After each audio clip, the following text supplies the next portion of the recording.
else to begin with, of course, but Stephen Curry, one of 2 44-point games, Jay, he's already had this season. And he's impossible to stop. You got to be physical with him, try to slow him down, put different guys that switch out on him. But for West Virginia, rebounding going to be a big issue.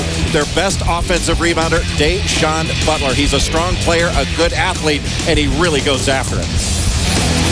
Time now for our starting lineups tonight, presented by Pizza Hut. We begin with Davidson in the backcourt, and Stephen Curry will be joined by another very good shooter in Bryant Barr. Up front, this is somewhat of an undersized team, but a very physical team. Andrew Lovedale already has 4 double-doubles on the season. For West Virginia, because of the injuries, you might see Davidson Butler play a little bit more in the backcourt. They've got so many guards out. Filling a spot in the starting lineup tonight for West Virginia is John Flowers. And keep an eye on Devin Ebanks, a very highly touted freshman, can jump out of the gym. Both of these teams are 6-1 on the season. West Virginia, of course, familiar with playing here at the Garden. They play the Big East tournament here. And Bob Huggins, of course, Jay, familiar with West Virginia. He went home last year and took over his alma mater. Well, he was a player at West Virginia, magna cum laude graduate from West Virginia, and he feels right at home on the Mountaineer bench. And Bob McKillop, what can you say about the job that he's done in his 20 years in Davidson? Well, he's a New York native. This is his first game coaching in Madison Square Garden, and he doesn't look it, but he's excited to be here with this opportunity. Born and raised in Queens and coached on Long Island. Back here in the Garden, Brian Kersey, Carl Hess, Sean Hull are the officials tonight, and we are ready for Game 1 of the Jimmy V Classic with Stephen Curry, more of a so-called point guard rather than 2-guard this year. The ball will be in his hands all night long. And last year, Stephen Curry wasn't as good with the ball in his hands as he was with it out and moving off the screens. This year, much improved. Very good off of ball screen. If you ask, there's a turnover as Barr throws it away. Flowers the other end and muscles the layup up and in for an early West Virginia lead. Mazzulla guarding Curry, and you can see Curry's got great change of pace, change of direction. It does not bother him to miss shots. A lot of guys it may bother, it doesn't bother him. Flowers misses the alley-oop attempt. And back comes Davidson. Curry with a nice look ahead and a block. Count it. Carl Hess will score the bucket. Credit Will Archambault with the basket.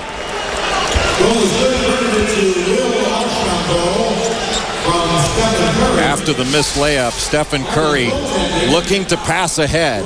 Davidson always wants to try to get the ball into the middle of the floor, into the shoot. And any time now that the ball touches the backboard before it's blocked, that is automatic goaltending. West Virginia, Dan, likes to run a lot of 5-out motion. They'll get a lot of back cuts. They make reads out of it, and they're going to try to post Davidson, make it tough on him. Interesting, of course, because some of these players come from John Beilein's tenure, but Bob Huggins and John Beilein have a much different philosophy offensively and defensively. Here's a look at Davidson, and 6-1 on the season. The only loss was a 4-point loss at Oklahoma. They're coming off a win over North Carolina State.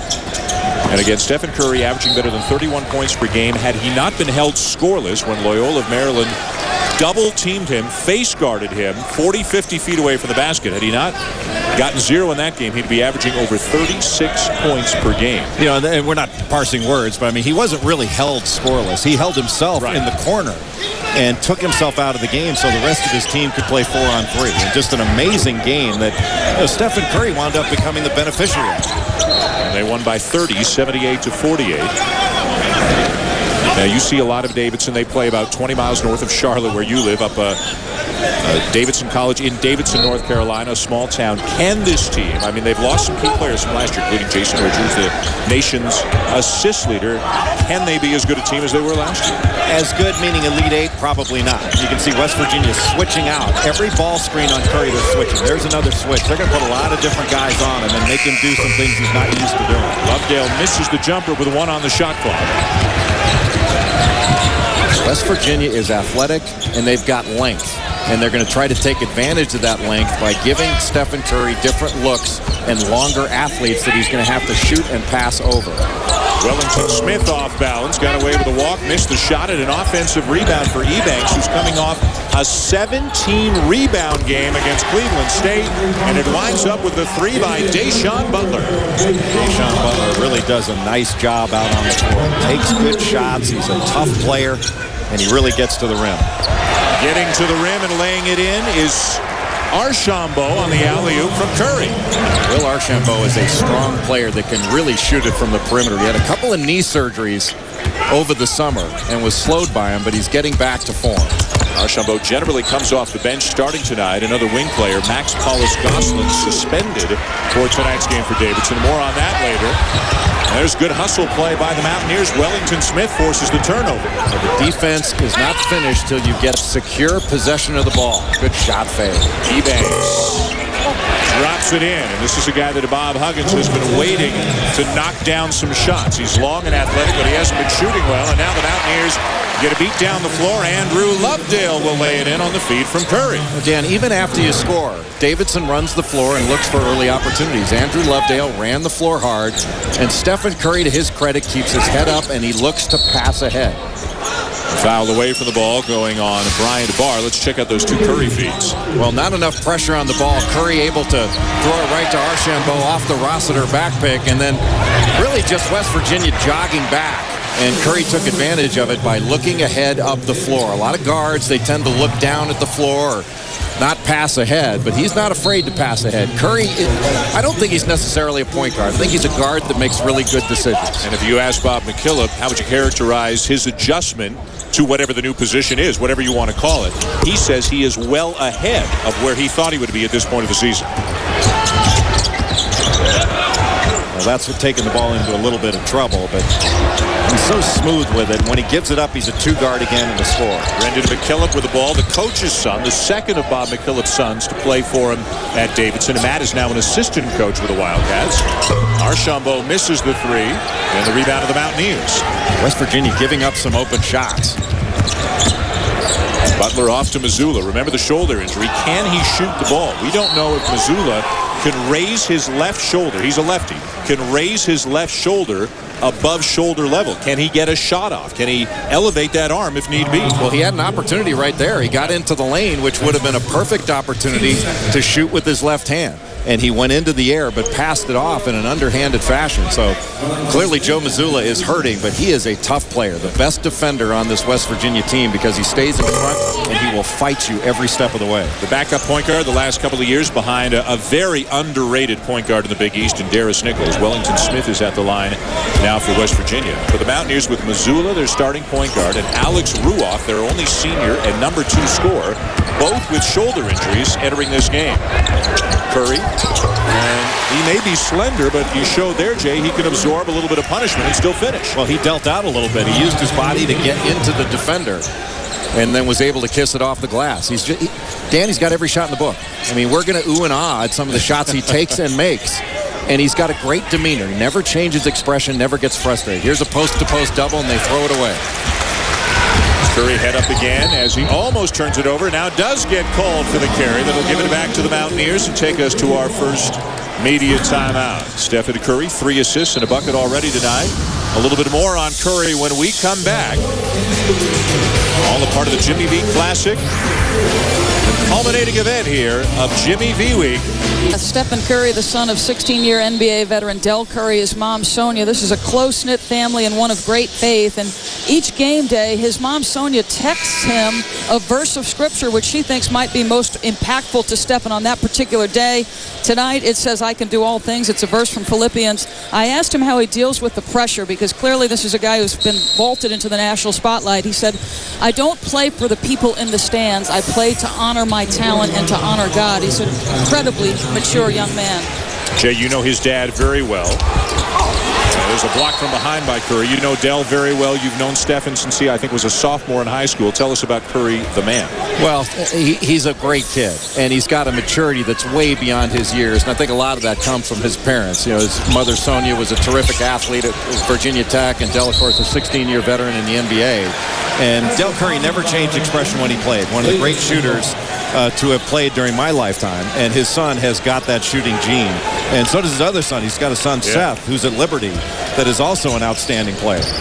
Seth right now, he's a freshman. He's the highest scoring freshman in NCAA Division I basketball. Great pass. That's something that Rossiter's got to finish, because that was a great pass and read by Stephen Curry. Did you like the fact that he put the ball on the deck, or should he just have gone up with it? And then, as I often hear you say, a missed shot at the other end is often the first pass on the other team's fast break, and Butler knocks down another three. And that's exactly what happened. Whether he puts it on the ground or not, Rossiter's got to go up strong and finish that play or get fouled. There's a bad pass by Stephen Curry trying to throw a little lollipop cross court. So Deshaun Butler with a couple of threes and a steal.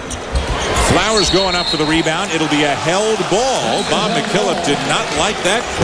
This player ripped it out of there in time.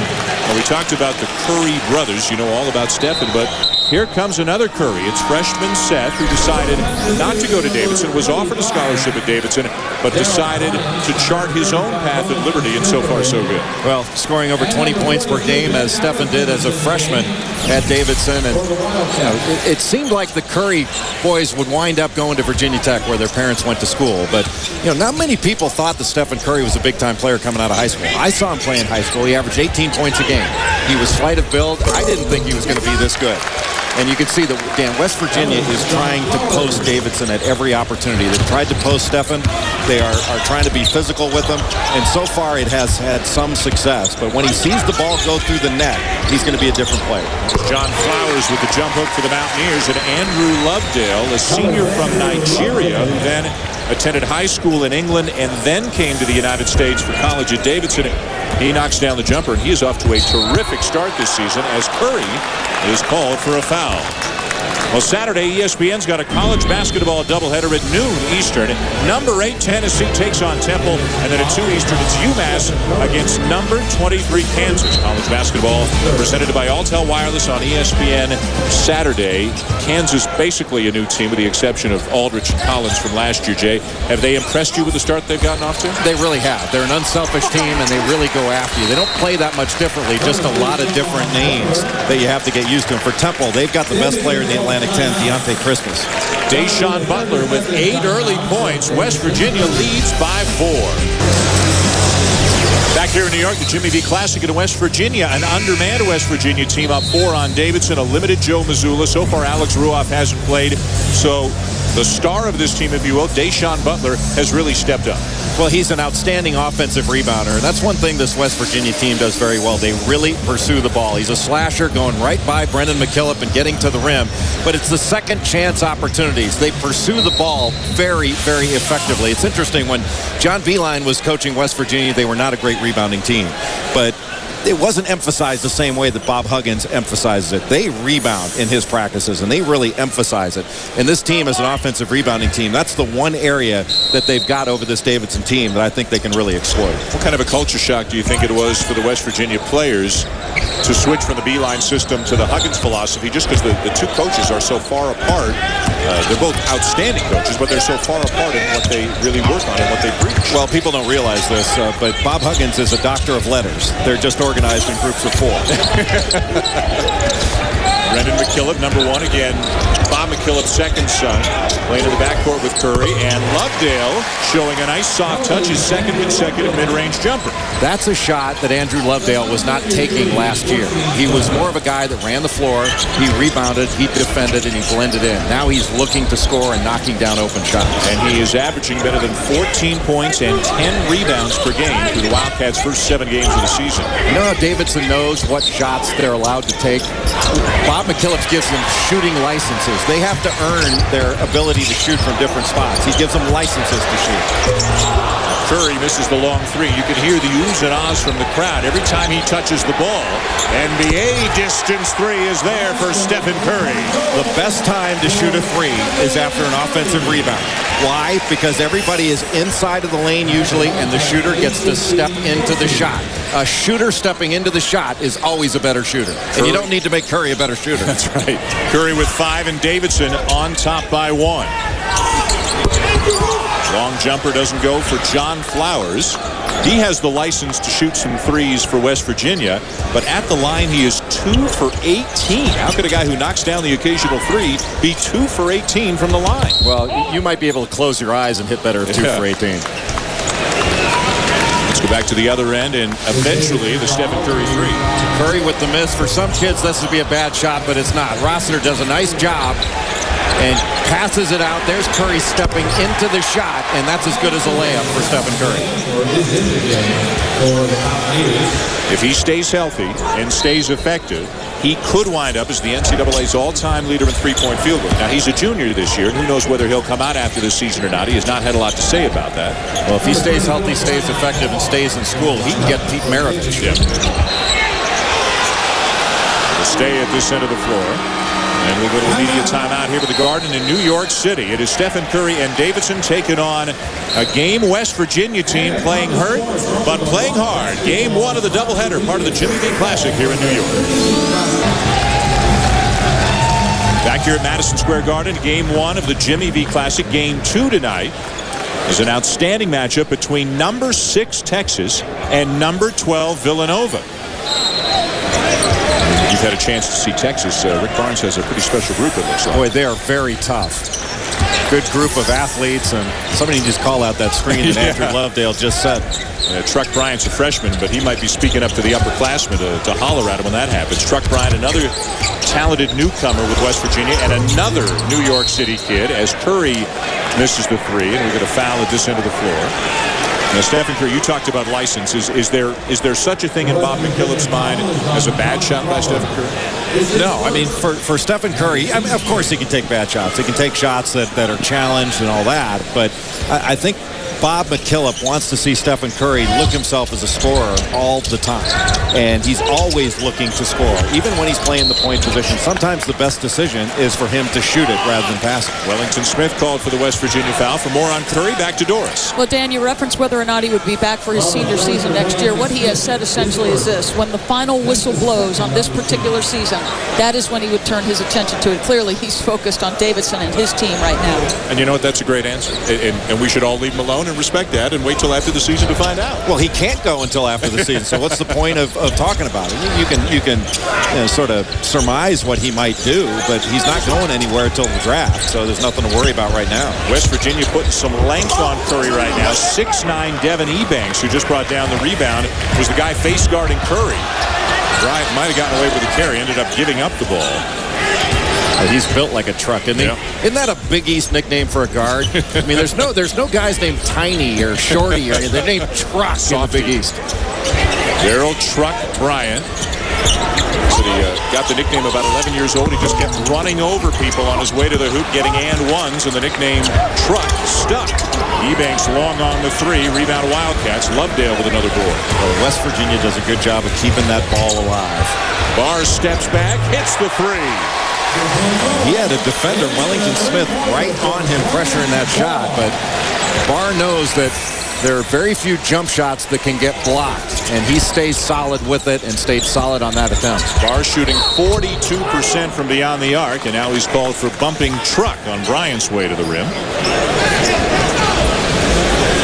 What's Bob Huggins' plan in terms of slowing down Stephen Curry? They've been switching off, and anytime there's a ball screen, which Andrew Lovedale just said, there's Flowers on him, they switch off again, now it's Wellington Smith. They are trying to put length and different guys on him to give him different looks and make him do some things that he doesn't normally have to do. And one of the things he maybe doesn't normally have to do is distribute the ball as much as he has tonight. He hasn't been forcing a lot of shots. He's got 5 assists already in this game inside the first 10 minutes. Well, and he'll have double-digit assists before the game's over. And, one thing that West Virginia wants to try to do is make him work. They want to make him work on the offensive end, to work for everything he gets, and really make him work on the defensive end. Make him guard. That's one way you can wear down an offensive player and a scorer, by making him guard. Run him around screens. Be physical with him when he's playing defense.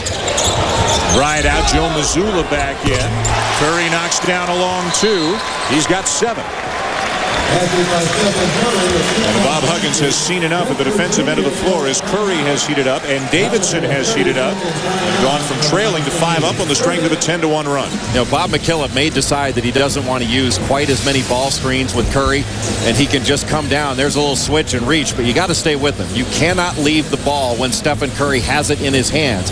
He can step back. You can see Mazzulla just going the wrong way. And one thing Stephen Curry has that not a lot of players have is tremendous shot credibility. You know he can make shots, and he can keep you off balance as a result of it, and it makes his entire game better because he's a great shot maker shooter. So you can see he's responsible for virtually every point they've got between points and his assist tonight. Let's go back to Doris. Well, one of the things the staff will tell you, Jay, about the challenge of him transitioning to the one guard is he loves having the ball in his hands, and it's also a challenge to have the ball in his hands, meaning he has to understand, make the first pass easy, then he will get it back. Essentially, they described it like a power play. So it's an interesting concept for him to change positions. Well, that's a great point, Doris. And I think a lot of coaches will tell you when they've got a player like that, what they might do is tell the player, when you've got the ball in your hands, you're a point guard and a decision maker. Once you give it up, you're a two guard and a scoring guard, and treat it that way.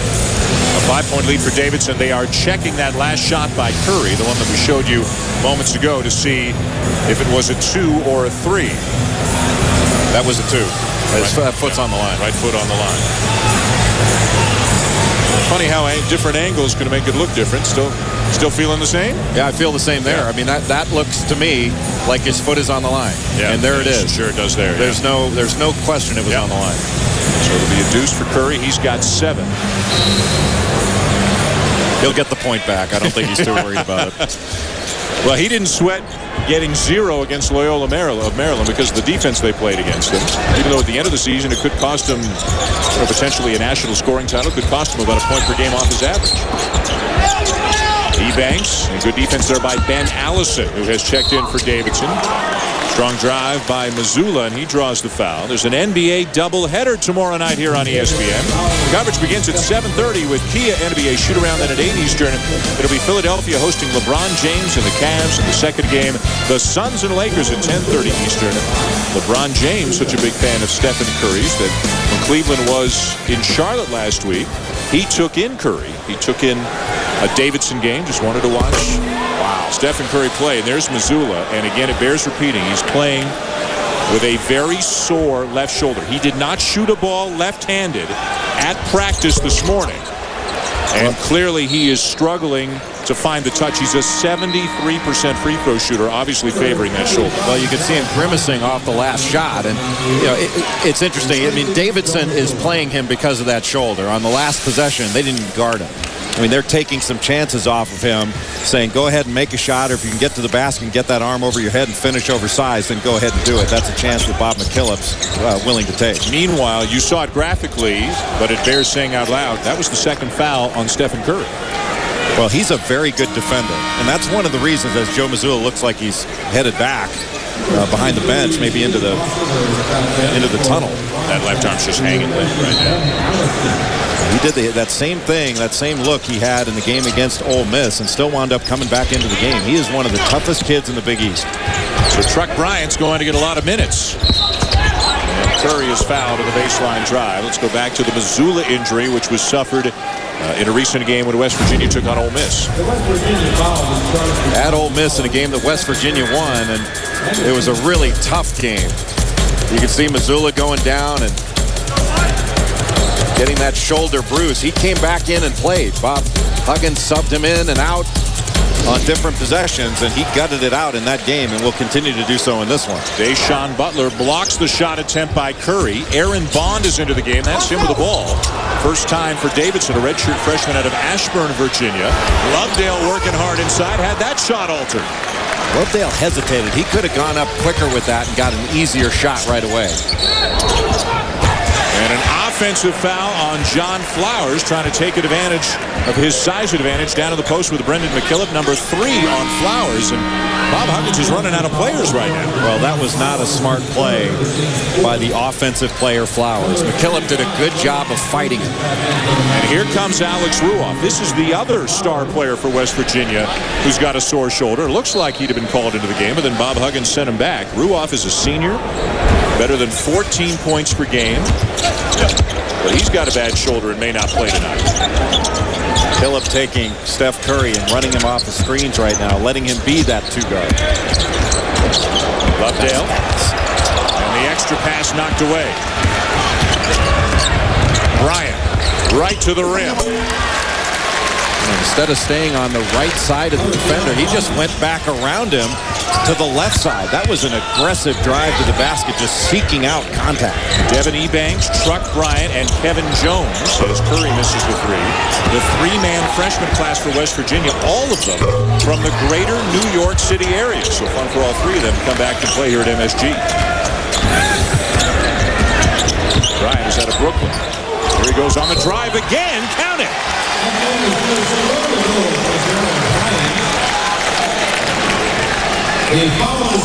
Truck Bryant is quick and he is strong and gets to the rim at every opportunity. You've really got to get in front of him and accept the physical challenge of trying to draw a charge on him. And you can see he can finish with contact. He's a pretty good defender, and he really, really competes. Played high school at St. Raymond's in the Bronx and left as that school's all-time leading scorer. He's got 5 quick points, and it's all tied up at 20. That kid is perfect for the Big East. Nobody named Speedy in that league. It's a trap. Here it comes again, and turns it over this time. Steph Curry, 2 fouls for Davidson. 7 points so far. Make it 9. How about that? He had Wellington Smith on him, who did a really nice job of stopping the ball in transition. And then the quick little step back, and what a quick release. And he reminds you a little bit of Reggie Miller in the way he gets shots off. Not as tall, but has that quick release that Reggie Miller has and the ability to run off screens and get it off quickly. Lovedale the rebound. They're trying to take advantage of Curry in the 2 fouls at the other end as he commits the turnover. And Wellington Smith posting up on him. Ebanks. And the rebound of the Wildcats. Ebanks has to be tougher taking that ball to the basket. He tried to get cute.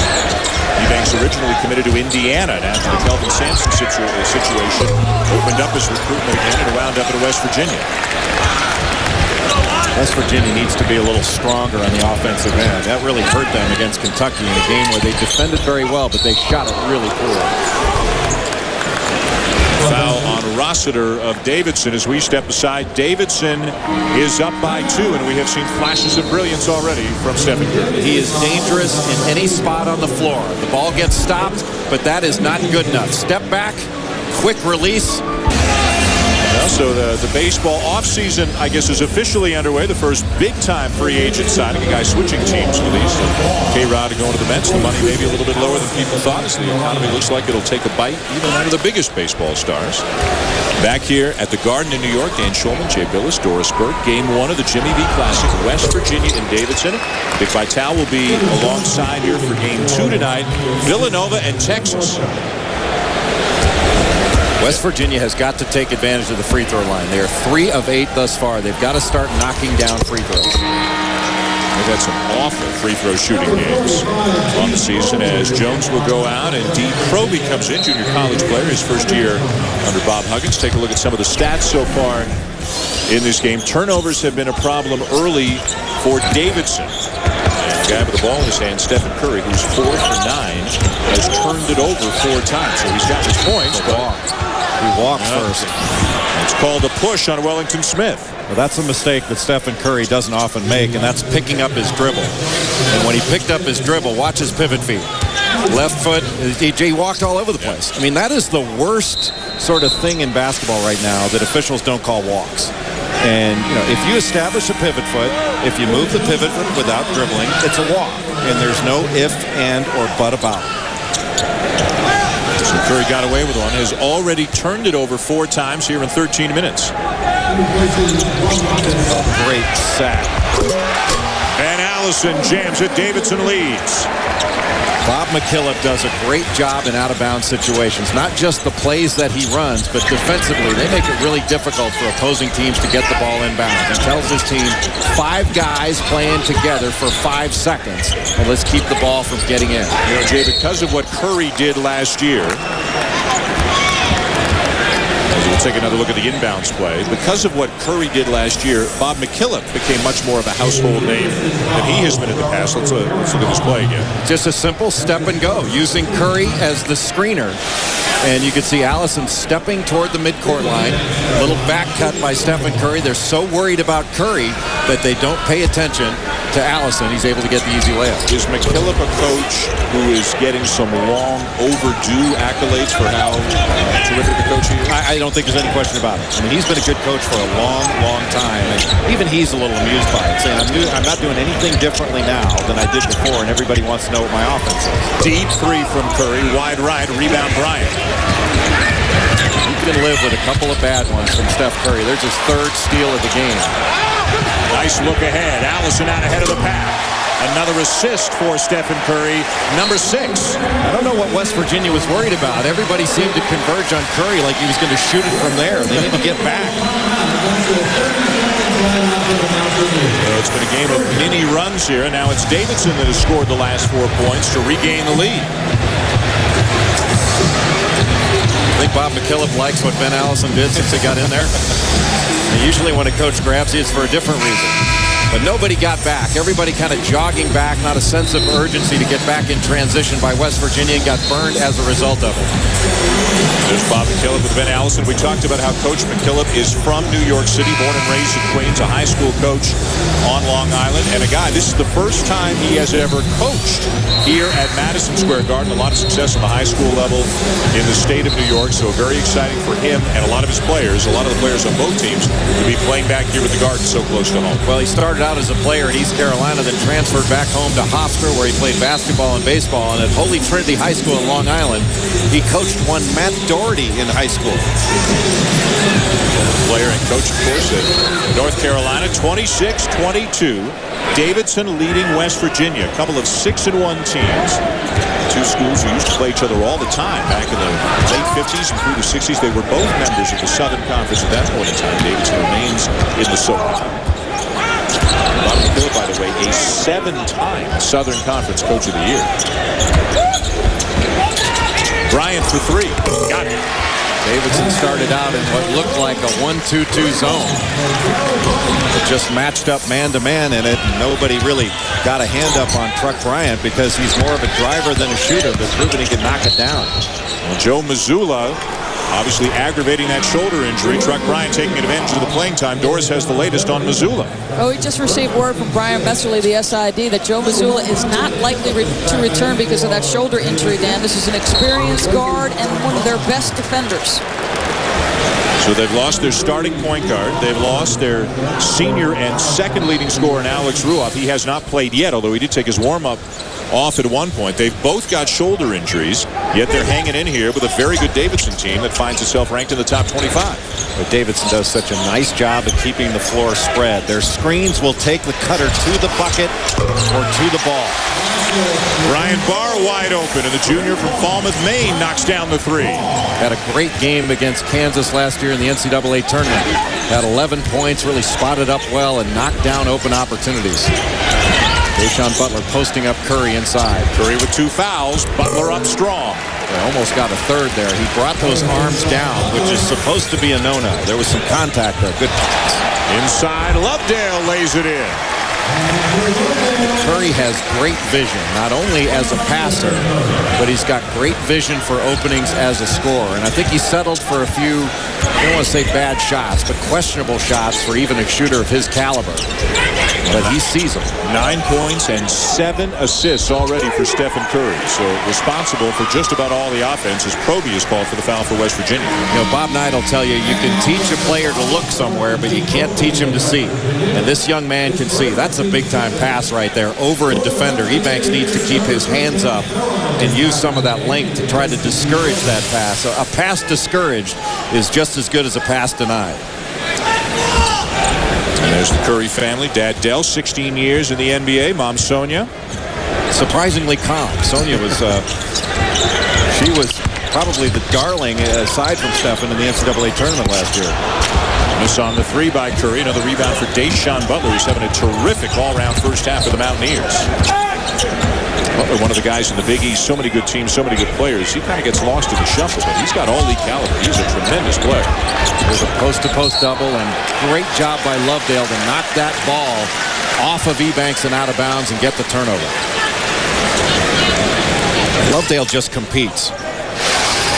Puts pressure on. The double comes over. They were trying to post Stephen Curry. This is the second or third time he's done that. And they got a turnover the first time. and a turnover this time. So we go under 4 minutes remaining in the first half. In a close game throughout, Davidson leading by 4. Barr from deep in the corner, short on the 3. Kept it alive at a fresh 35 for the Wildcats. Now driving into the open space, Curry misses the left-handed layup. Somebody just lost the ball when he went up with it, but that's the second time in the last few possessions that West Virginia's gotten beaten to the ball. Ebanks turned it over and then compounded his mistake by committing the foul. Well, what great minutes Ben Allison has given Davidson off the bench, and Bob McKillop couldn't be more excited about it. And there's a very unexcited Bob Huggins. How'd you like to be walking back to that huddle right about now and dealing with Coach Huggins? Curry losing the handle on the way up on the left-handed layup, but he is still having a big first half. Mom and Dad, they've seen a lot of good stuff from their son, and Davidson leads by 4. Had everything from 6'2" guards to 6'9" forwards defending him. And do you think that's maybe a strategy opposing coaches will try, put a little more length and size on Curry? They'll try, but he'll adjust to it. And what they're going to continue to try is make him work on the defensive end. And right now he's guarding Bryant.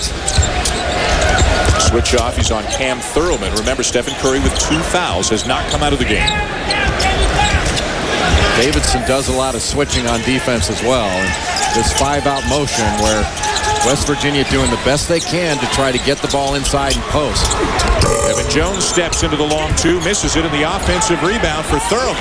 And a fresh 35 for the Mountaineers. Thurman really used his body well there. Deshaun Butler, good use of the body, misses the twisting layup, and a foul over the back going against West Virginia. Saturday, ESPN with a college basketball doubleheader. It begins at noon Eastern as Tennessee takes on Temple.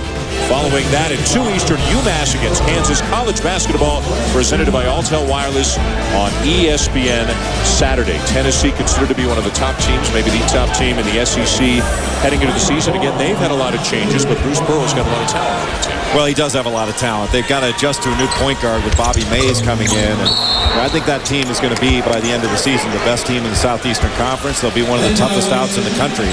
You know, Dan, you talked a little bit earlier about the ability of Davidson to make it difficult for you to inbound the ball. I think right there with Davidson, perhaps a little bit better, is Tennessee in making inbounding very, very difficult. Curry wide open, short on the 3. Offensive rebound of the putback for Ben Allison. You talked about the great minutes he's given to Bob McKillop off the bench. He has given great minutes. He's come in, he's got 6 points in the ball game. He's had a steal, a rebound. He's done a very, very nice job, and he stayed solid. And I think Bob McKillop is doing his best to make him understand that he should take some confidence from this kind of performance. And they have stretched the lead out to 6. Davidson with 6 international players on their team. That is tied with the University of Hawaii for the most in NCAA basketball. Off the knee of Bryant, Bob Huggins is not happy. He's roaring down the bench to get somebody fresh in there. Well, simple passing and catching has been a little bit of an adventure for West Virginia. You got to give some credit to Davidson's defense. They've been switching themselves against this 5-out cut and fill motion. But what's really interesting about Davidson, they're a very physical team, Dan. You know, they look like a bunch of choir boys and, you know, guys with high GPAs. They'll knock you on your rear end. Let's talk about some of the injuries to West Virginia. Joe Mazzulla aggravating the shoulder injury, probably will not return. Alex Ruoff has not played. Johnny West, who can get some minutes at the point, broke his foot yesterday in practice. Truck Bryant just got sent to the doghouse by Bob Huggins. So into the game for the first time is Will Thomas, a 6'5 sophomore out of East Cleveland, Ohio. So Bob Huggins right now, really, Jay, is down to his number 4 or 5 choice as the guy to run the point for the Mountaineers. This really isn't an offense where a point guard has to have the ball in his hands. I mean, the point guard's really important. There's a push-off there. Oh, they maybe hold first. Looked like that there was a push-off second by Jones, but they got the initial grab. Allison, who Davidson called for the foul, much to the chagrin of Bob McKillop. Joe Mazzulla's back, and you can see he's got something underneath that on that left arm. This does not look like a player. He's coming back anytime soon. And immediately to his left is Alex Ruoff. These are 2 tremendously significant players for West Virginia. Well, Ruoff averaging over 14 points per game.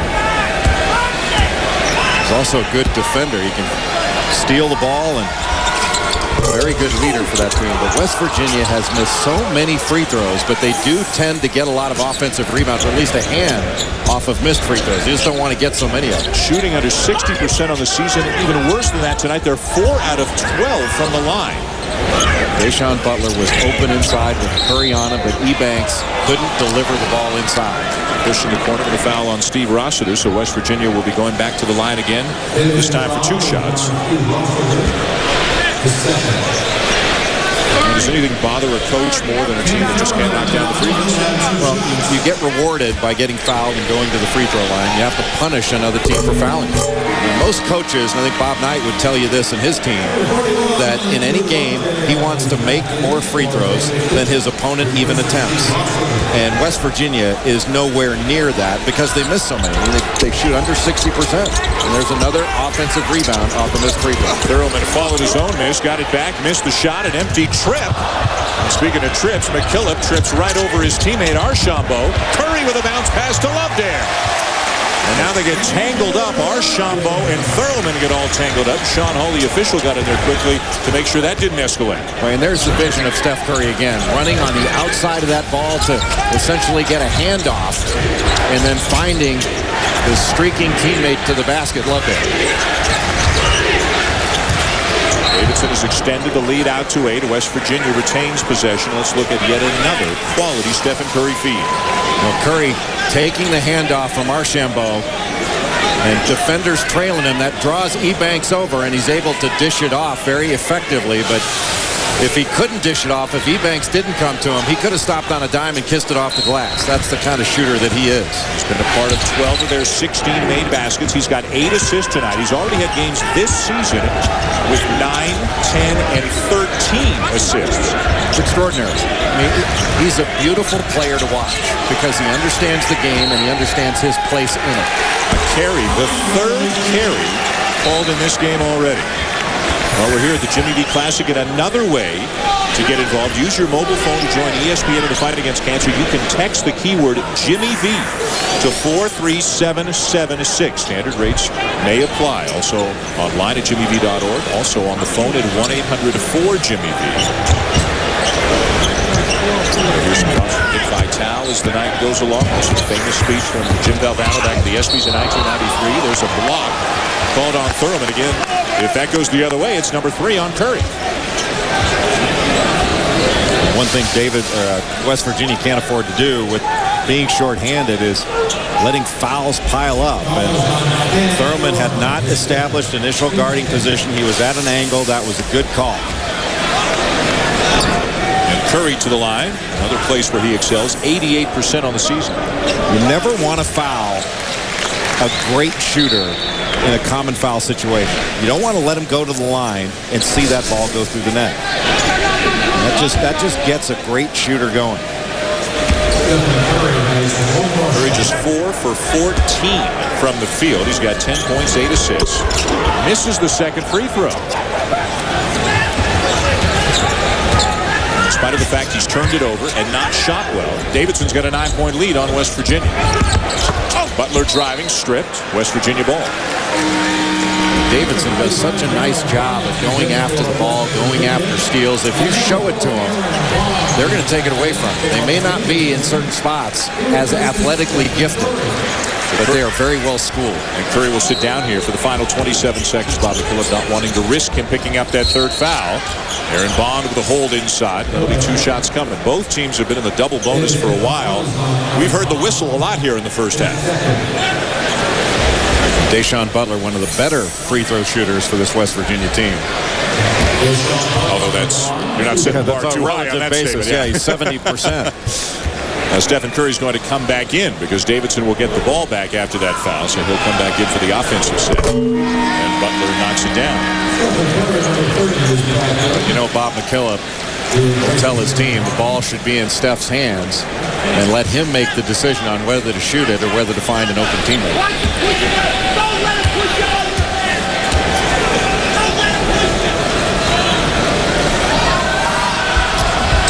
Davidson runs a lot of motion offense, but in situations like this, they run a play out of motion. It looks like motion, but it's really a set play.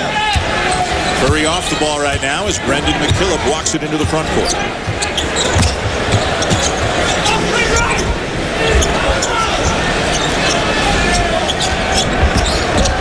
Driving by Thomas. Pulling up beyond the arc, keeping the dribble alive. Off balance. And West Virginia with a second left. As Ebanks misses the desperation 40-footer that brings the first half to a close. So Stephen Curry did not have the shooting range, did not have the touch here in the first half. 4 out of 15. He does have 8 assists, so he's responsible for a lot of the Davidson offense, and they've got the lead. The talking points, according to Bob McKillop in their locker room, he would like them to slow down a little bit on the offensive end. He feels like they're trying to hit home runs. He said Stephen played a poor half. He knows that. He feels like he pressed a little bit. He said, but he's got terrific balance, and he understands how to move on to the next play. As to what West Virginia's done, he said they hurt us on the boards. We had some dinky fouls, non-aggressive fouls. He said we simply must be smarter defensively to keep them off the free throw line 16 times. Guys? And to recap Curry's first half, the negatives were the shooting, 4 out of 15 and 4 turnovers. The positives were 8 assists and 3 steals. Lovedale all alone. Smith recovers. Lovedale up and in. Lovedale's such a strong player, and he takes up space. And this improvement for him really began last season and through the NCAA tournament, right? Well, last 25 games, he was a starter. They went 24-1. Deshaun Butler of West Virginia called for the foul. Another look at Lovedale as he moves up to 12 points on the night. Bryant Barr had just cleared that area and truck Bryant with him because Bryant was worried about Barr from the three-point line. That really opened up things for Lovedale inside. Good pass. And there's assist number 9. It's Archambault from Curry. Archambault just with a little back cut off a little screening action on the backside. And Curry just whizzed that ball past the defender's ear. Well, Archambault and the suspended Mac Paulus Gosselin, both from Quebec, attended the same high school. Gosselin a year ahead of Archambault. Gosselin suspended for a flagrant foul in the last game. Archambault filling in for him tonight as Truck Bryant lays it in for West Virginia. The suspension situation in the Southern Conference, if you get ejected from a game, as the long 2 is there for Brian Barr, if you get ejected from a game for an unsportsmanlike act, you are automatically suspended for the next game. The Southern Conference is the only one of the 31 conferences that has that rule in effect. And Davidson appealed it, but they lost the appeal, and Paulus Gosselin having to sit out this game as a result of it. Well, what Devin Ebanks just did is why Bob Huggins is so excited about the upside of that young man. Curry is fouled on his way to the rim. The 9-point lead as Curry will head to the line. How about the passing? Well, 2 things on this. One, on this side of the floor, great movement by Davidson. But you see the defender has his hands down, doesn't have his hands up. And Archambault with a nice back cut looking for the ball. But if Devin Ebanks has his hands up, he's going to discourage that pass, make it much more difficult for Stephen Curry to deliver it. If you can make the passer turn his back or take away vision, you can take away that pass and give your teammate a chance to recover on the backside of that defense. Now, Jay, Bob and I talked about it at halftime. It's so unusual to have a guy who can shoot so well and can pass so well. What do you think about Curry's prospects whenever he goes at the next level with the set of skills that he's got? Because of the way that he can shoot the ball, he's going to be a commodity in the NBA. And he is a crafty defender and a very smart defender. And I think defensively he can hang with anybody in the league. He's not going to be a lockdown defender in the NBA, but I think he's going to play a lot of years in the NBA. Ebanks driving, pulls up, fading away, misses a low percentage shot. Not a great look there for Ebanks, and back from the Wildcats. That's a bad shot for West Virginia. Davidson does a really good job of bumping cutters. They call it tagging, but they get their chest right into you on a cut. Lovedale lost it. Bodies on the floor. West Virginia comes up with a loose ball. This is a Mountaineer team that preseason was picked 9th out of 16 teams in the Big East. Bryant puts his head down and the tip back in by Ebanks. There's where the freshman can get his. Well, when you don't lay a body on a great athlete, that athlete can rise up, and it just rose up on a little shot fake. Barr open for 3, left it short. Here comes Ebanks, 2-on-1. And he got it. Boy, it wasn't the prettiest, but he got it to go. Give an athlete like Ebanks an opportunity to run in from the weak side. Well, you got to lay a body on somebody, and Davidson didn't do it here. And Bryant Barr trying to get back, not an opportunity where you can foul. And if you're going to foul, you got to make sure you get your money's worth and don't allow Ebanks to finish that play. Rebounding numbers had 17 in their last game against Cleveland State, already 10 here tonight. The 17 he got against Cleveland State was almost half the output he's had on the season thus far coming into the game. Point number 9, so a point away from a double-double. He'll sit down, and Kevin Jones will come back in, another one of the freshmen. He's a versatile player. He can play inside or out. He's still learning to be consistent and learning the game. But both Kevin Jones and Devin Ebanks have bright futures ahead of them at West Virginia. The Mountaineers back within 6. Ebanks to the bench, but he scored their last 7 points. Again, Joe Mazzulla aggravating a shoulder injury. He is gone out of the game. Alex Ruoff has not played yet in the game because of a shoulder injury. So if this is the 9th best team in the Big East, playing without 2 of their best players and hanging in with a very good Davidson team, what does that say about the Big East? It says that the Big East is by far the best conference in the country. You can have, I think, 10 teams in the Big East that could wind up being in the top 40 overall in the country. Long misses the baseline jumper. Skying for the rebound is Deshaun Butler. West Virginia team that over the last several years under John Beilein and then last year under Bob Huggins seems to exceed expectations. Pick 9th, finish 5th. Pick 6th, finish 3rd. And they've been to the Sweet 16, Jay, 3 of the last 4 years. Butler for 3. Thurlman with the uncontested offensive rebound. Nobody boxed him out, but he missed it. Now Butler in and out for him. West Virginia in the second half has been quicker to loose balls and offensive rebounds, and right now Davidson is not playing fundamentally sound on the defensive end by finishing up by laying a body on somebody. West Virginia just really scrapping. This team, every day in practice, they battle. Every day is a fist fight at a West Virginia practice. Reflecting the personality of their coach. Yeah, and they have a treadmill at practice. You make a mistake, Bob Huggins puts you on the treadmill, and he puts you on for a minute, and he'll turn it up as fast as it can go. And if you make another mistake, you go back on again? You go back on again. If you fall off, it's your fault. 7-0 run for the Mountaineers. All of a sudden, it's a 4-point game. Curry turns it over. Curry cannot try to cross over in front of a good defender with his hands ready, and that's what he did there. That resulted in the turnover. You show the ball, a good defender's going to take it from him. His 5th turnover of the night.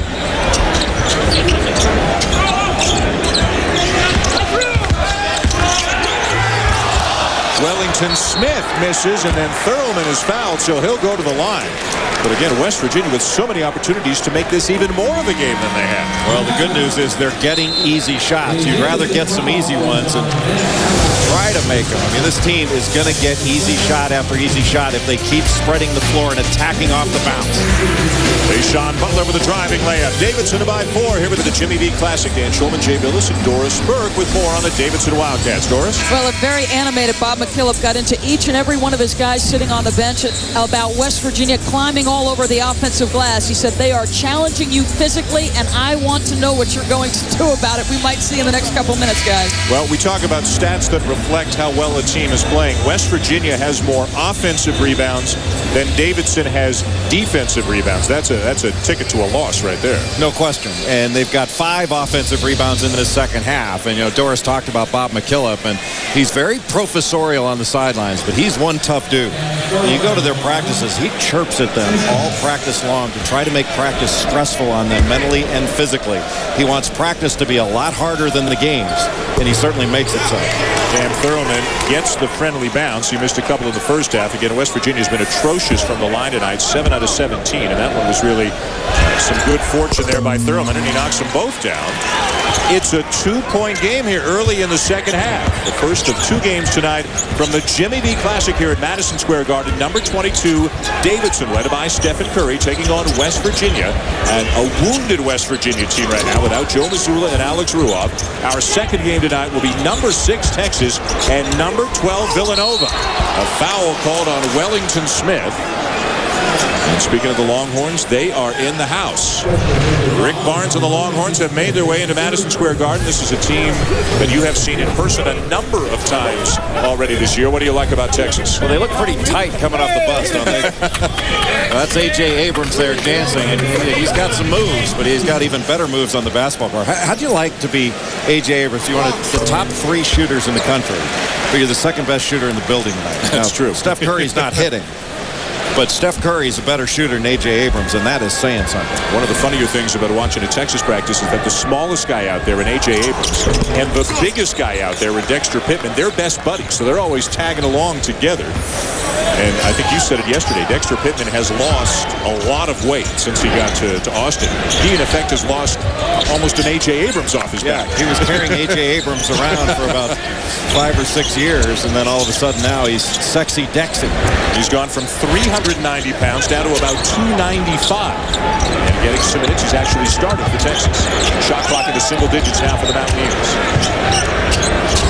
Line drive 3, not there for Kevin Jones. And it'll be Davidson ball. Davidson trying to spread the floor a little bit, get some back cut action. You see some of their screens, there'll be a guy in the corner and they'll angle it so he can come to the ball or to the basket depending on the read. Ben Allison, he came off the bench and gave Bob McKillop some terrific minutes in the first half. Buckdale's had a good night. Now the handoff to Curry. Double teamed on the perimeter for a moment. Calling for the high screen. Double teamed again. And Thurman, who came out to hedge, is calling for the foul, his third. That was just Thurman sticking with it a little bit too much. They had Curry so far away from the basket that even he would have hesitated to take a shot from out there, and that's good enough. You don't want to foul a shooter that far away from the basket. I guess it goes without saying that West Virginia does not want to get in foul trouble early as you take another look at the foul on Thurman. West Virginia does not want to get into a free throw shooting contest with anybody, much less Stephen Curry if he's got the ball in his hands. Oh, what a drive by Ben Allison. Ben Allison is from Great Britain, and Bob McKillop has said of him at times in practice, he looked like he came for a tea party. Well, he came for a fight in Madison Square Garden. He has given great minutes to this Davidson team. That has taken the ball to the rack strong. This is the free throw. A redshirt freshman. He sat out last year in his first year at Davidson. The foul was on Thurman, his 4th.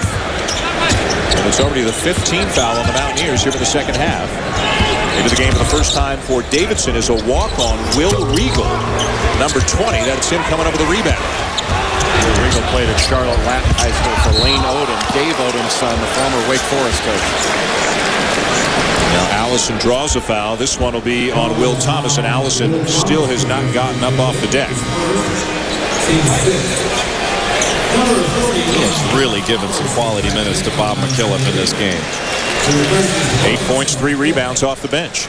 Well, he played very well against NC State as well, at 7 points and 5 rebounds against the Wolfpack in that win. Got maybe a knee-to-knee contact there. Foul on Thomas. So Allison will limp out of the game, and Steve Rossiter, a starter, redshirt junior out of Staten Island, New York, will come back in for the Wildcats. Even though Curry inbounding, got to watch him coming in off the inbounds. Another turnover. An opportunity for West Virginia. Pretty good job by Davidson getting back in transition. Butler takes the bump from Regal, still finishes.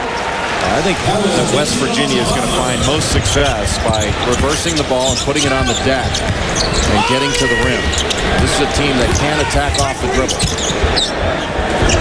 Given no Missoula, as McKillop airballs the 3, given no Missoula, no Ruoff, is this an impressive showing, free throw shooting aside at this point of the game for West Virginia? They fought, but Davidson hadn't played very well either. You got to give West Virginia some credit for that with their defense, but they fought pretty hard in the second half. But in the first half, they had quite a few lapses, didn't finish plays. That's another lapse. There are way too many turnovers.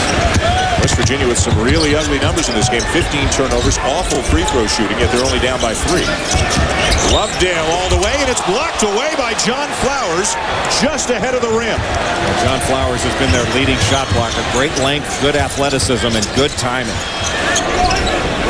West Virginia needs to move the ball side to side and then attack off the bounce.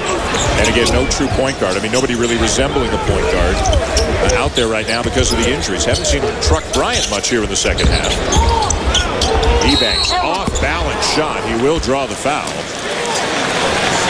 Saturday, ESPN with a college basketball doubleheader. It begins at noon Eastern as Tennessee, ranked 8th in the nation, takes on Temple, and then UMass and Kansas at 2 Eastern. College basketball presented by Alltel Wireless on ESPN Saturday.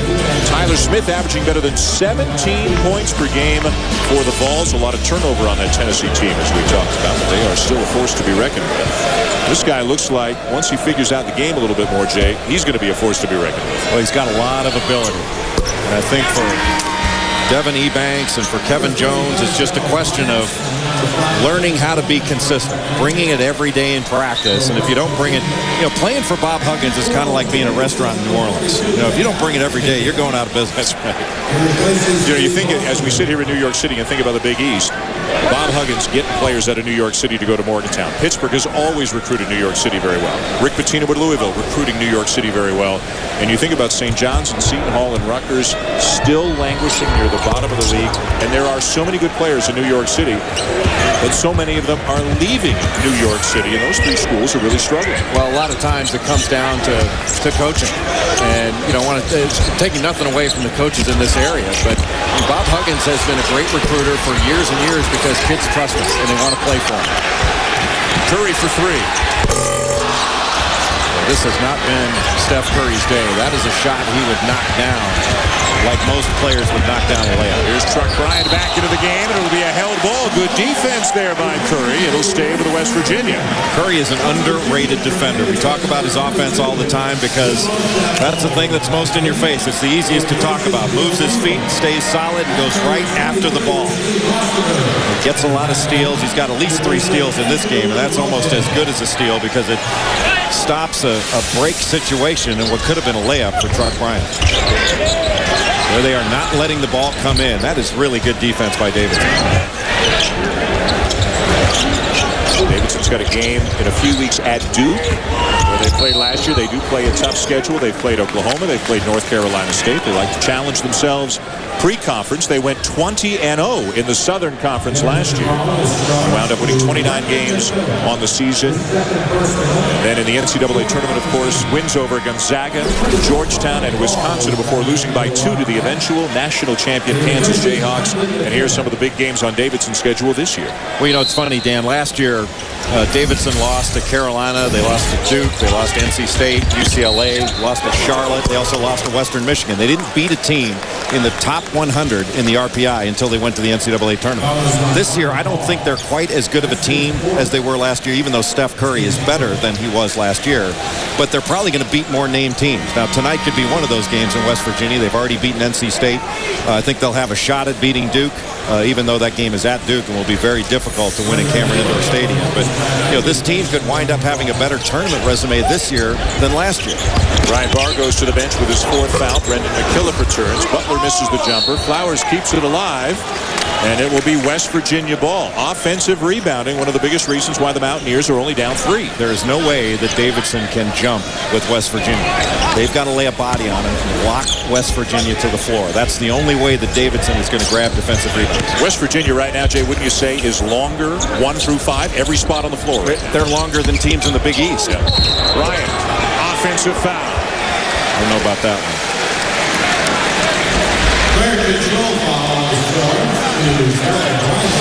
Truck Bryant is such a strong player. No, that's not the charge. He slid right under him. Now, you have to have your position established. If it is not obvious that it's a charge, it's a block. And that was not obvious. 3-point lead for Davidson as they regain possession. We're 8 minutes exactly into the second half here in game 1 of the doubleheader. The Jimmy V Classic, Villanova and Texas still to come tonight from the Garden. As Curry walks it into the front court, looking to find his shot. It has not been his night shooting the ball. Will Archambault running off some screens. He is a deep shooter as well, now spacing to the corner. Good matchup, Archambault and Butler. Archambault driving by him into traffic. Oh, Allison. What a night. Showing some athleticism and tipping it in with that right hand. Ben Allison has had a great game. That's the kind of contribution off the bench that any coach would love, but especially coming from Ben Allison, just a redshirt freshman. That's big time for Davidson. And now Rossiter is called for the foul. He came over to help. Butler got knocked down, and the foul will go against Davidson, and it's number 4 on Rossiter. Keep an eye on that. While Rossiter is struggling, Ben Allison's getting a lot of love from his coach, and with good reason the way that he has played tonight. The redshirt freshman from England, 10 points, 4 rebounds, and Davidson leads. If only Bill Raftery were here to say something funny right now. He called me a liar. Yeah. But you know, I actually blocked a dunk of his, and Valvano was screaming at the officials that I fouled him. And I had walked down to the other end and was standing right in front of him. He kept yelling at the official, and then he turned to me and he said, "Good block." And I always thought that was kind of cool that, you know, he actually acknowledged that it was a decent block. It was something else. Bryant misses the 3. Offensive rebound by Ebanks. Ebanks is going to have some big rebounding numbers in his collegiate career. He's gotten stronger, up about 15 pounds from the time he committed. And he's offensively gifted as well. Off the screen, Deshaun Butler misses the jumper. Yet another offensive rebound. That's the best thing the Mountaineers have going for them tonight. They're getting some opportunities for second shots. They just got to start drilling them.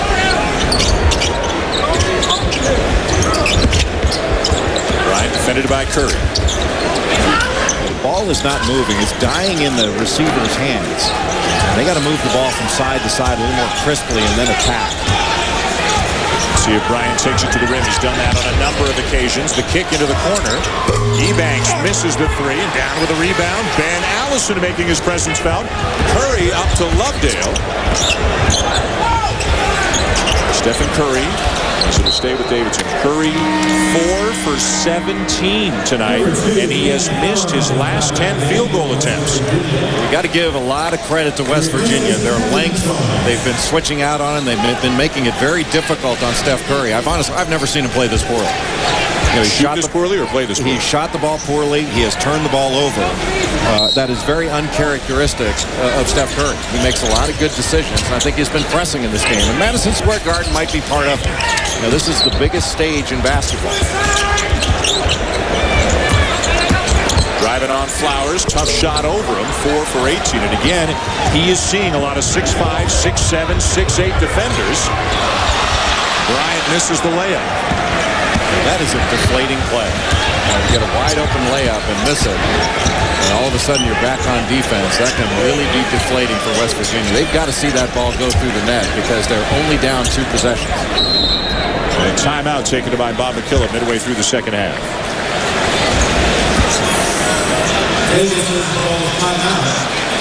I think both coaches are almost wondering what might have been if their teams had played the way they're capable of playing against each other.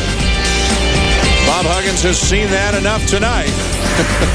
Yet West Virginia's only down 5. Dan, I was a role player in college, and that's what I am and what you are in the fight against cancer. There are great men and women that are on the front lines of the fight against cancer, researchers, scientists, and our role is to provide them with the resources that they need. And donating money in this cause is our role. Yeah, there are unbelievable people like Nick Valvano, Jim's brother, like Joyce Ashenbrenner, who do just unbelievable work for the V Foundation, which again has raised more than $80 million. Inbounds plays in basketball are like special teams in football. And right now, Davidson is winning the special teams battle. They are getting easy opportunities when they are inbounding the ball, and they are making it really tough for West Virginia to get the ball in. Curry had missed 11 in a row before making that off-balance layup. Now he comes down with the defensive rebound and leads the Wildcats back up the floor, pulls up for 3, and misses it well to the left. Over the back is Ben Allison for the foul. Even missing shots, Steph Curry doesn't show a lot of emotion, but just a terrific play, essentially using him as a decoy. Allison comes off him. He's essentially the screener and then comes right off of it to the basket. You know, when Bob Knight coached the 1984 United States Olympic team, he had Michael Jordan on the team and told Jordan that if you want to get a shot, you have to set a screen first, and made Jordan into a screener. And that's oftentimes what Bob McKillop will do with Steph Curry. Have him set a screen, and then he can get a shot as a result of it. Jay, both teams into the 1-and-1 with almost 9 minutes to go. You've got a very good free throw shooting team in Davidson, and you've got an atrocious free throw shooting team in West Virginia. But still, it's a 2-possession game, Dan, with just under 9 minutes to go, and neither team has played well. Neither team has played well. And this is going to come down to a battle of wills. Who has the will to win and is willing to make the plays necessary to win in a tough game? Deshaun Butler now with a game-high 18 to make it a 5-point game. Villanova and Texas still to come tonight here from New York. Curry off a screen, trying to slide by Flowers. That pass deflected. Good catch by Arsham. And a good switch by Flowers, but he let too much space in there. Curry misses another three. West Virginia ball. It looked like Butler knocked that out, but it also looked like Archambault might have given a little bump in the back. Maybe it was a compromise call. Just give West Virginia the ball. Now, take me into the mind of a shooter. I'm sure you must have known some shooters back then. When you played at Duke. Sean McDonough sent that in and asked me to use that, by the way. Stephen Curry's 1 for 12 from beyond the arc. Do you have to forget about the 11 misses and just keep shooting? Well, you have to take good shots, and he's forced a few. And that's a great pass. Triple team and a block by Lovedale. I thought Butler should have gone up with it right away. Gets another opportunity, misses it. Ebanks with another weak side offensive rebound, misses the jumper. Another offensive rebound, and Butler lays it in. Very effective job by Butler of getting to the other side of the rim and shielding a shot block opportunity. Dominating on the offensive glass. The West Virginia Mountaineers keeping him in the game. Now a Davidson turnover. Truck Bryant, coast to coast. That was not a good pass by Steph Curry. Truck Bryant was reading his shoulders and reading exactly where he was looking, and Curry just telegraphed that pass, and Bob McKillop is not particularly happy with his team's execution, and in fact may be in favor of it, as John McKay said once. The lead was 7 moments ago. Sloppy play by the Wildcats, and the gritty West Virginia Mountaineers are back within a point. Leading the rebound battle by 17. And very few box outs. Not a whole lot of red shirts on white shirts. And West Virginia just quicker to the ball. You can see Butler using the rim. Shot had been blocked just before that by Andrew Lovedale. He made sure that nobody could get to that one. Well, let's talk a little bit about Truck Bryant, a freshman. You talked about how well suited for the Big East he seems to be. He's getting a chance to get a lot of minutes because of the injury to Joe Mazzulla tonight. Well, he just attacks the rim. I mean, he is hard-nosed. He's tough as nails. And he takes no prisoners. And he's the type of player that I think is really going to thrive in the Big East. And one of the things I really like about Truck Bryant is he plays low to the ground. And it's not just because he's small. I mean, he wins the shoulders battle. Usually a player that keeps his shoulders lower than the guy guarding him is going to win the fight. And that's true of a defender, too. If the defender's shoulders are lower than the offensive players, the defender's going to have the advantage. And he keeps his shoulders lower in most matchups. You saw some of the injured Mountaineers. Among them, Joe Mazzulla, the starting point guard, and Alex Ruoff, the starting 2 guard, who can slide to the point on occasion when need be. They are both out, and that's why Truck Bryant has been such a big factor here tonight. These switches have bothered Steph Curry a little bit. That extra length, the different defenders, he's having to do too much off the dribble. Offensive foul, used the off arm to push off. See, Steph Curry, this is the first time in the last 2 years I've seen him press like this. He is pressing right now, and he looks frustrated. He is struggling. West Virginia is gaining momentum and confidence. Can Stephen Curry, the All-American, find the range and lead Davidson to a victory over the Mountaineers here at Madison Square Garden?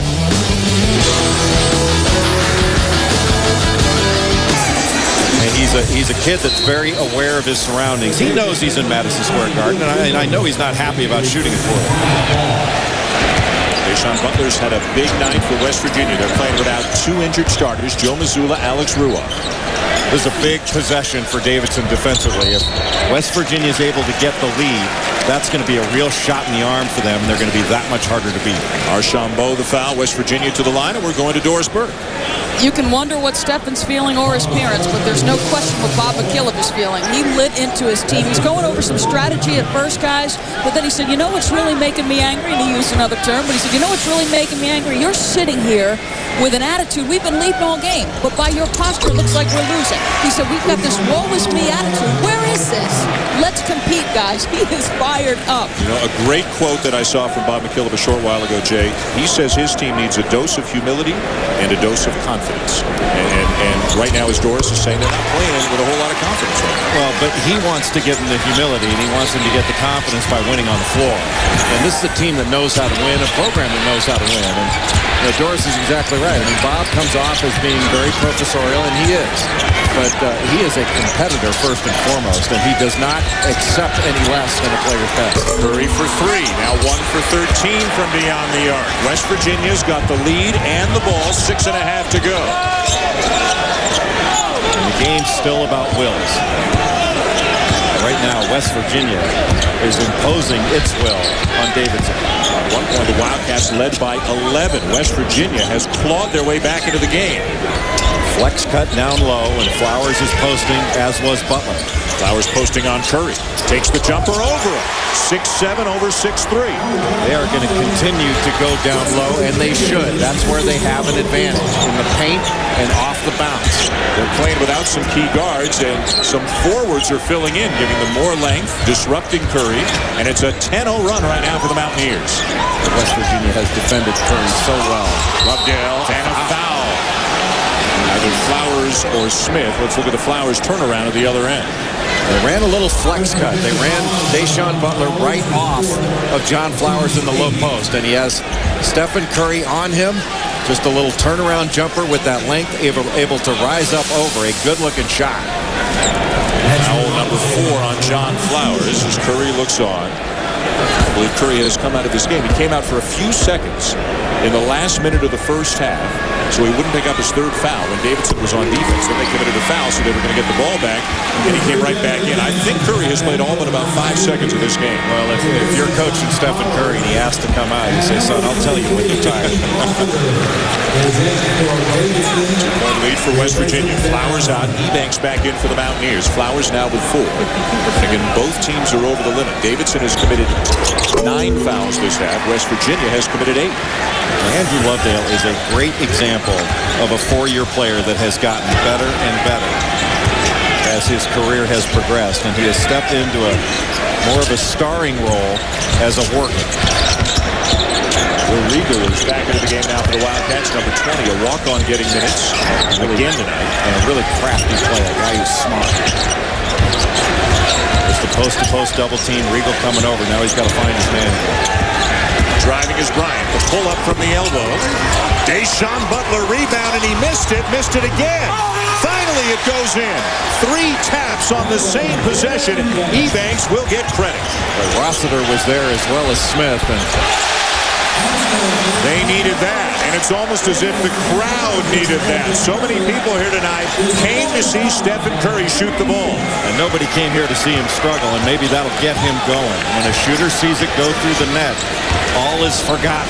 17 for Curry, 2 of 14 from beyond the arc. It hasn't been not a lot of style points in this game, Jay, but they've been working hard, and it looks like it's going right down to the final. What a rebound. Devin Ebanks again. He's got 16 rebounds tonight. I mean, he is just a natural rebounder. 17 against Cleveland State, 16 against Davidson thus far. And as a team, Jay, they've got 24 offensive rebounds. That's a foul.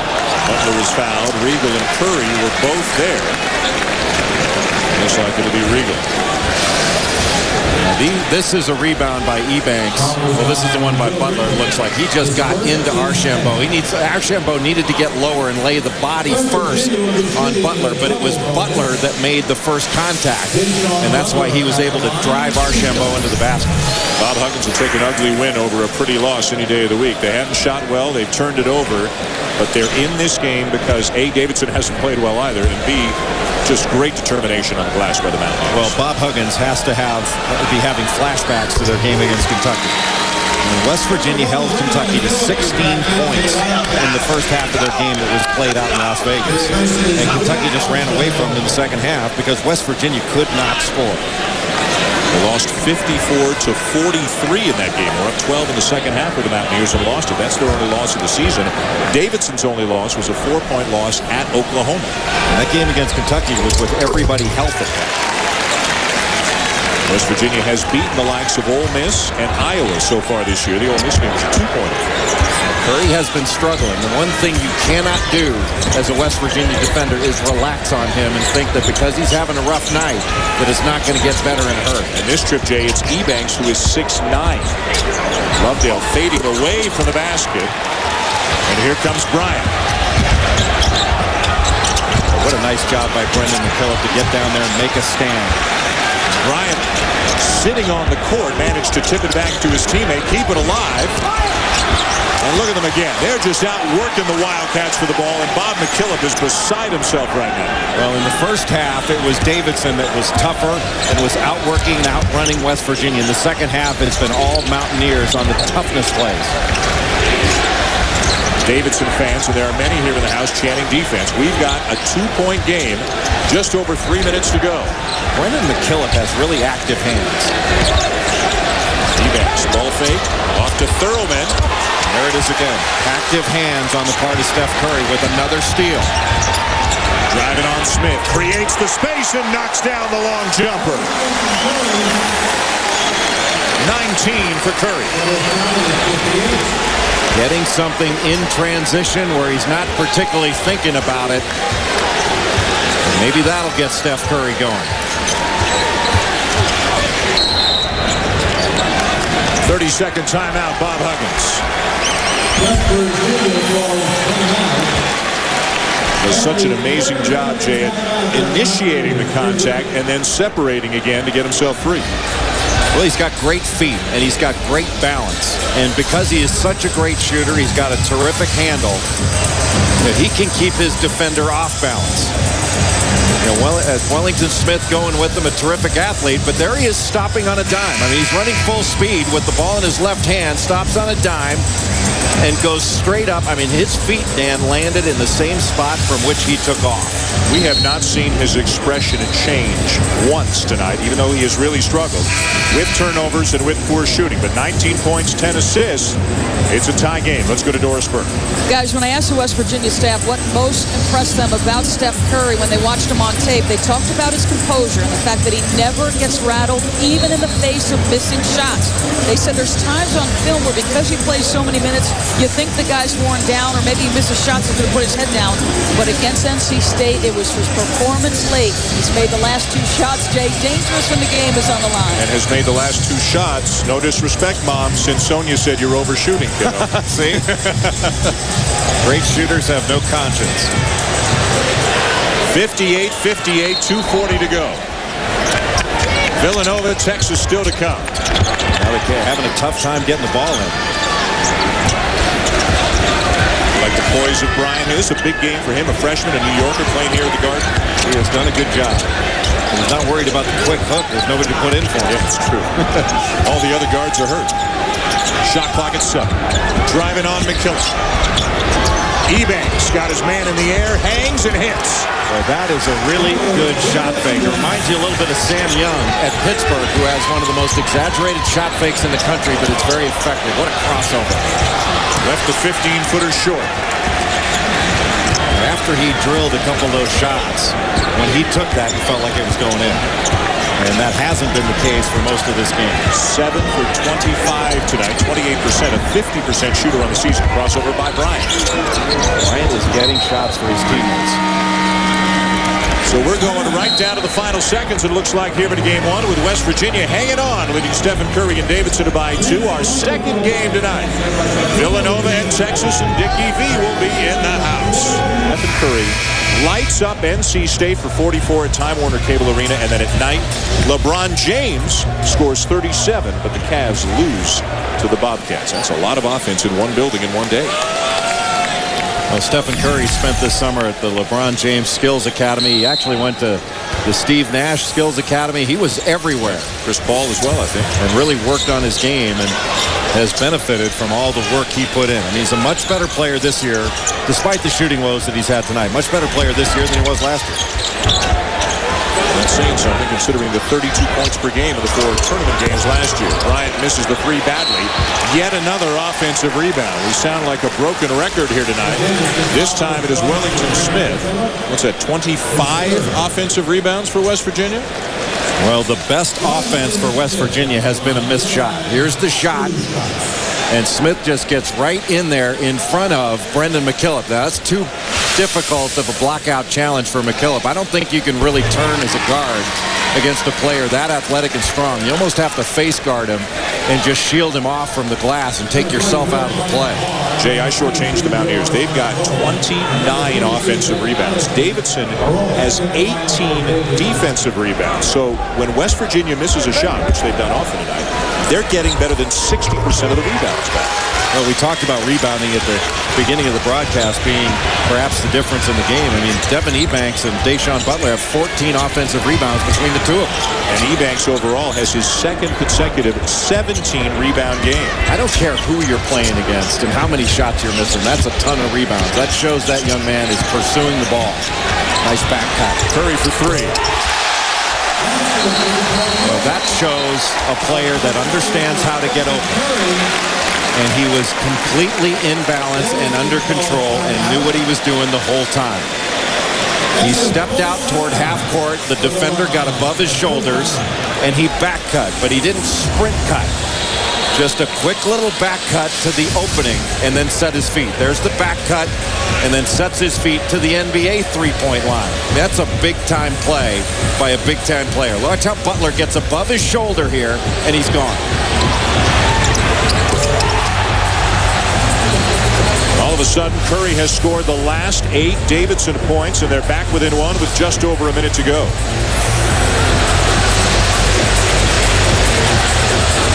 Well, it was back in the NCAA tournament last year when much of America really became familiar with Stephen Curry, although to be fair and honest, he was putting up huge numbers and having a great year before he even got to the tournament.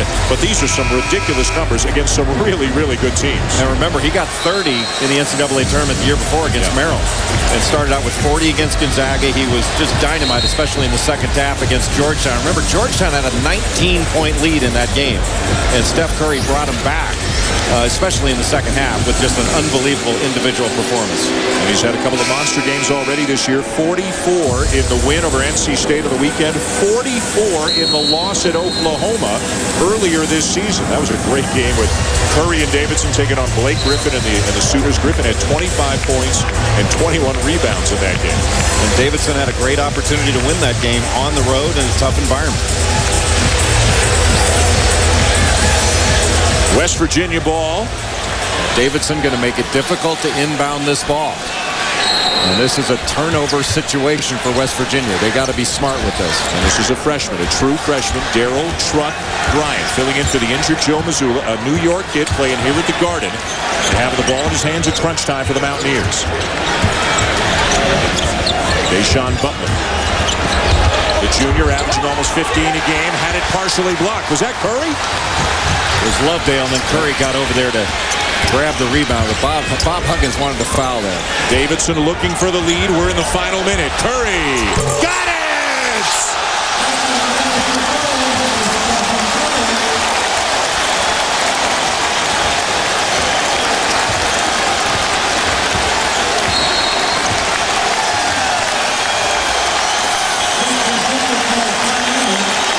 He's not overshooting now, is he? Mom's in his corner right now. The great shooters, sometimes all they need is to see the ball go through the net once. And no matter how many shots Stephen Curry had missed during the course of this game and how many turnovers he had given up, he was one confident shooter with the ball in his hands here. Look how off balance he gets John Flowers. I mean, he has got him on a string, and that's his shot credibility. You know that he can go by you, but you also know that he can stop on that dime and drop the dime on you. Well, Mom's riding the highest of highs and the lowest of lows. Dad Dell, he's not even standing up right now.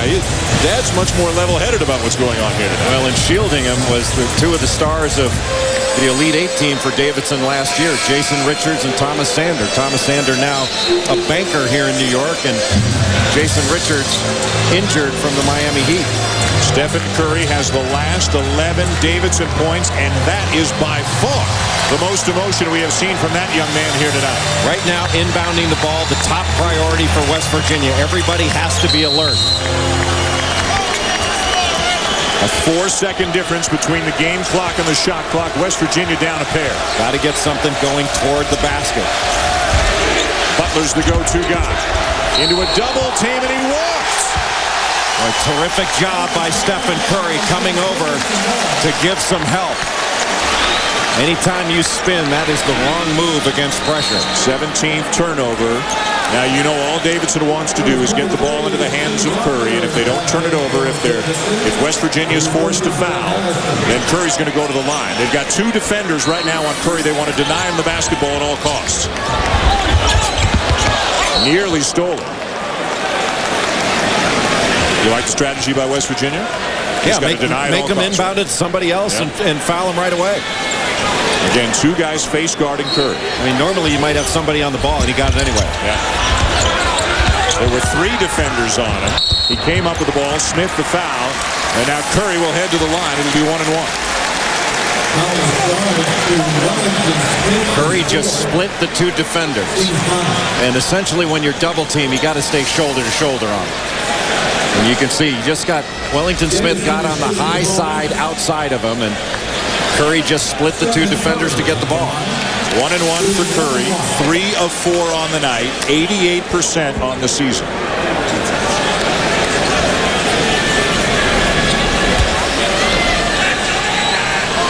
You know, with the game on the line, he's an incredibly confident player. All that went before the game-ending moments isn't even a memory to him. He just thinks about winning. And that's will, too. We talked about this being the will to win. And Steph Curry showing the will to win down the stretch and making big plays in this game. Dell can hardly look. It's a free throw, Dad. He can't even look. Got it. 2-possession game. 8-0 run. Got to get to the rim here. Pick it out for a 3, great. Bryant got it to the rim, but not with any success. And Davidson can smell it now. Well, Bryant took it to the rim, but he took it 1-on-3.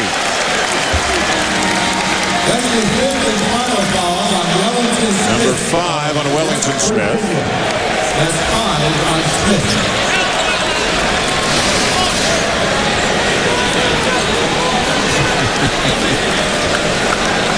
Just imagine what she would be like if Stephen and Davidson ever play Seth and Liberty. That would be an exhausting night. Well, they tried to get that game together this year, but they just couldn't get a date for it. Davidson had to drop a couple of games. They couldn't get a date to play their crosstown rival, Charlotte.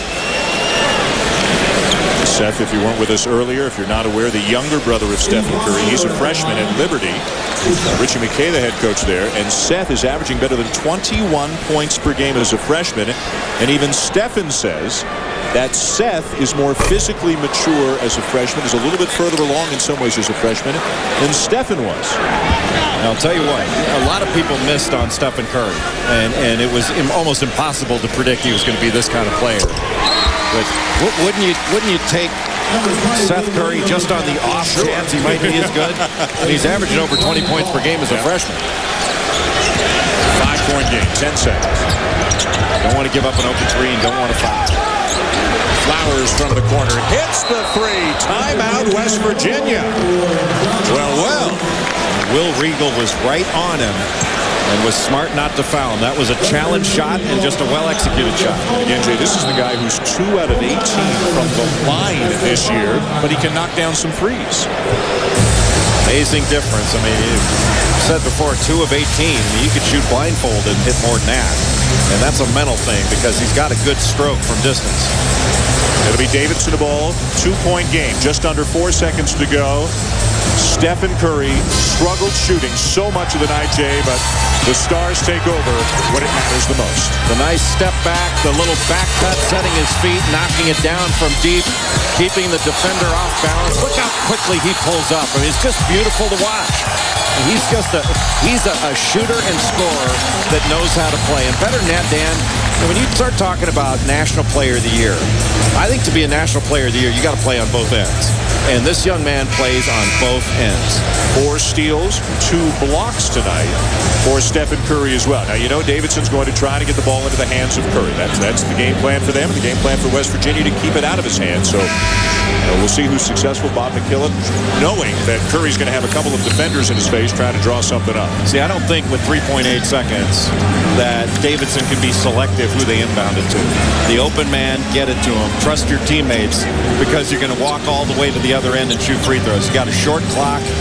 You make 2 free throws, the game's over.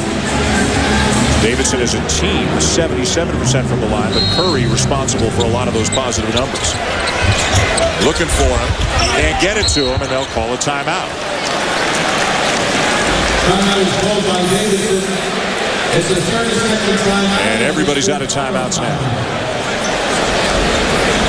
West Virginia again sticking 2 defenders on Stephen Curry, and everybody else denying. And Rossiter could run the baseline, but I thought he had an opening to get the ball into Will Archambault, but he wasn't looking, and he did. He had Archambault coming down the left side, the sideline, and I think he could have gotten it to him pretty easily, and I think should have. You want to be alert to get it into Stephen Curry, but you don't want to have tunnel vision and take away the opportunity to inbound the ball to another open teammate. Well, you talked about inbounds plays being like special teams and how Davidson's been winning the battle of special teams tonight. This is the biggest special teams play of the game. It was like an onside kick here. All you got to do is get possession, and you have a great chance to win. Going for the home run, thinking about it. Now Barr comes back, and he gets wrapped up by Bryant. So Bryant Barr, a 6'4" junior. He is a very, very good outside shooter. He is not a guy who gets to the line because he's a catch-and-shoot kind of guy. So a terrific shooter who doesn't shoot many free throws, he'll get a pair. And Bob McKillop telling his team they don't have any timeouts, but not putting anybody up on the line. Now with 3 seconds, you can advance the ball pretty far. The problem is it's probably going to be in the hands of a big guy if there's a miss.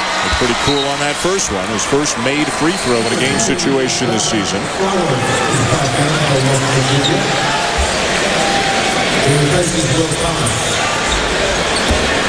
And this can ice it right here.